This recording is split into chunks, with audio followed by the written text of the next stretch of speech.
અમદાવાદના નવા વાડજની સૌરભ સ્કૂલ વિવાદમાં આવી છે। ફી બાકી હોય તેવા વિદ્યાર્થીઓને પરીક્ષા ન આપવા દીધી, 20 બાળકોને બહાર ઉભા રાખવામાં આવ્યા હોવાની ફરિયાદ ઉઠી છે। વાલીઓને ફોન કરીને કહેવામાં આવ્યું કે ફી ભરશે તો જ પરીક્ષા આપવા દેવામાં આવશે, જોકે શાળાના આચાર્યએ આક્ષેપોને ફગાવ્યા છે। મમ્મી મને એક્ઝામ આપવાની ના પાડે છે આ લોકો સ્કૂલમાંથી અને કહે છે કે ફી અત્યારે ભરો તો તમને એક્ઝામ આપવા દઈએ અમે એમ। કેટલી ફી બાકી? લાસ્ટ સેમિસ્ટરની 6000 ફી બાકી છે, બાકી બધી ભરાઈ ગઈ છે। બીજા કોઈ છોકરા હતા? હા, ઘણા બધા છોકરાઓ હતા। મેં પૂછ્યું કે કેટલા છોકરાઓ છે બારે, तो कहते कि छे मम्मी घना बधा अत्यारे ने।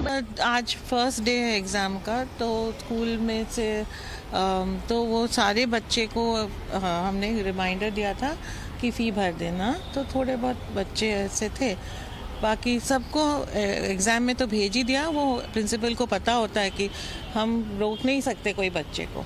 और कल भी देंगे, आज 100% अटेंडेंस है एग्जाम में और कल भी होगा और सारे एग्जाम देंगे। को बाहर निकाला गया कि वे फीस नहीं भरी, यू कैन गिव एग्जाम, नहीं ऐसा नहीं, ब्लेम पेरेंट्स कर रहे हैं। कोई बच्चे को बाहर नहीं निकाला गया था। तो क्या पेरेंट्स गलत बोल रहे हैं?